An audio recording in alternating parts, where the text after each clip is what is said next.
Hey scrapbookers, it's Vanessa here with another scrapbook process video using my April stash kit.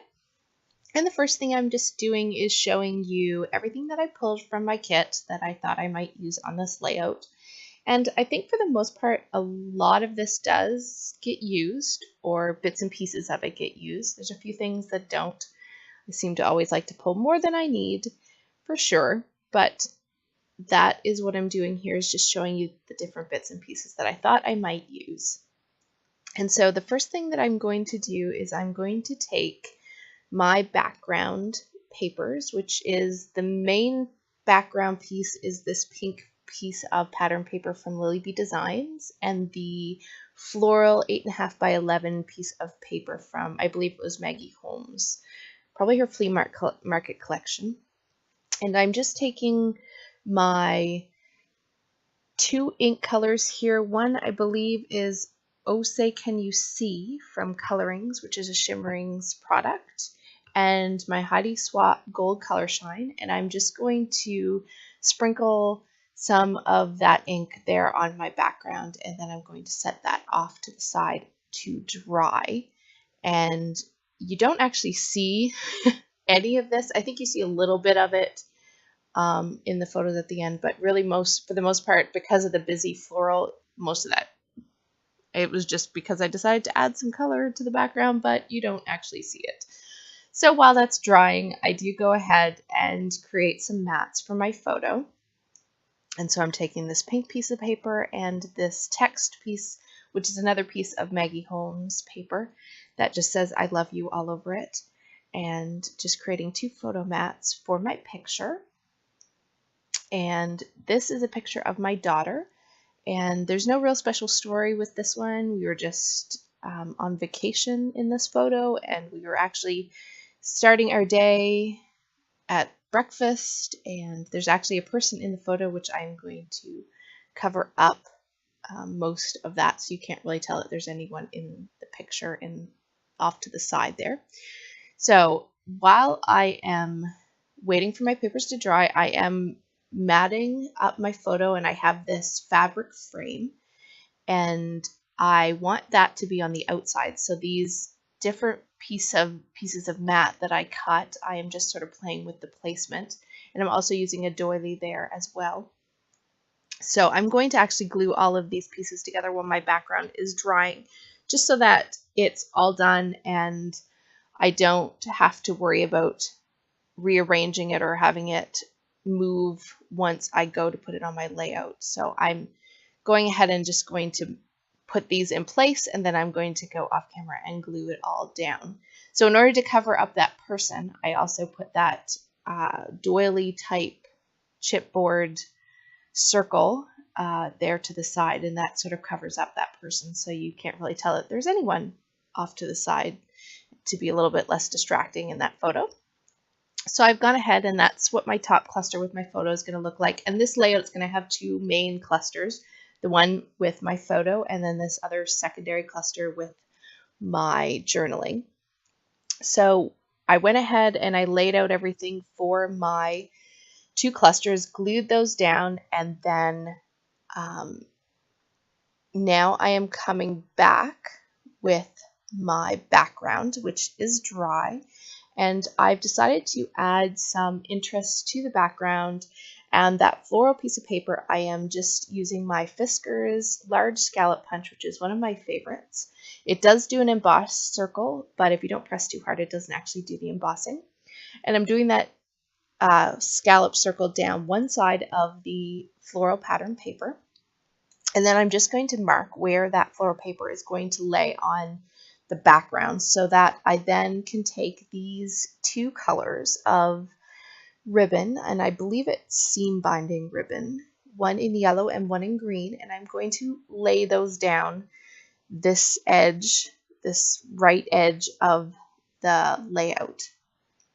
And luckily I did not rip my paper when I tried to put down that red line tape, so luckily I could get it back up. But what I'm going to do is I'm going to go ahead and take first the yellow, and once I can actually remove this top layer of the tape, it was not playing nice at all. But eventually I'm going to get it up here, and I'm going to take that yellow seam binding ribbon, and I'm not going to be really neat about it. I'm really just wanting to add some texture and some fun to this layout. And so what I'm going to do is I'm just going to kind of loosely sort of pleat the ribbon all the way down this side of the layout. And I'm not going to make you watch this whole thing because it does take me a few minutes. So I'm just showing you, I wanted to give you a picture of what it was going to look like, and I'm going to go ahead and proceed to do that with the yellow. And then I'm going to repeat the exact same process here with the green.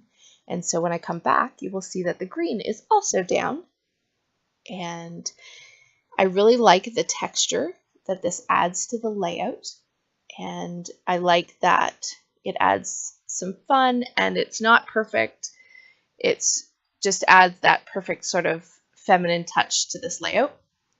And so I'm now taking my pink pattern paper, and I'm going to mount it on this dark pink cardstock.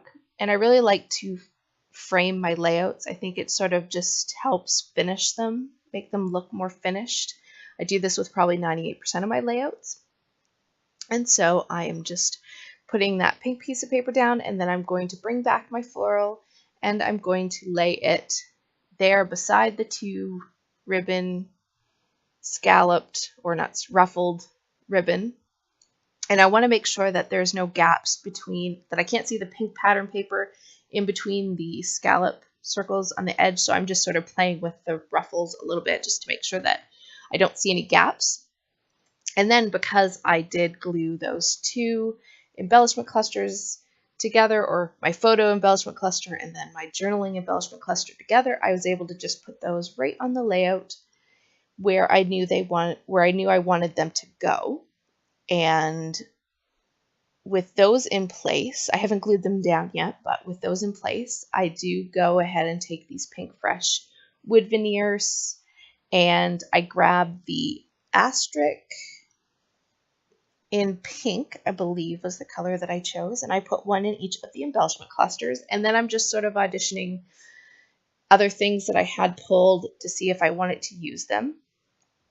And I don't think that I end up using any enamel dots or any of the other sort of embellishments that I pulled. I do go ahead and stick down my journaling spot, which I've already added my journaling, and my title, which I chose from the Thickers pack, the title Shine On. And the journaling is just a little note to my daughter. Like I said, this picture is not anything special. I just really thought she just looked so grown up in this picture, and so this is just to document how grown up she looks. And so I put down my title, and to finish everything off, I do take these gold thicker hearts from that thicker sheet, and before I put the rest down, I do glue down my top photo cluster so that now everything is down on the layout. And once I do that, I will add the other two gold hearts from that thicker sheet to complete each of the embellishment clusters. So there's 3 embellishment clusters, and like I usually do, I usually try to repeat sort of some of the same elements in each. And once I've put down those hearts, I kind of fuss with the placement of things, but ultimately I do not add anything else to this layout.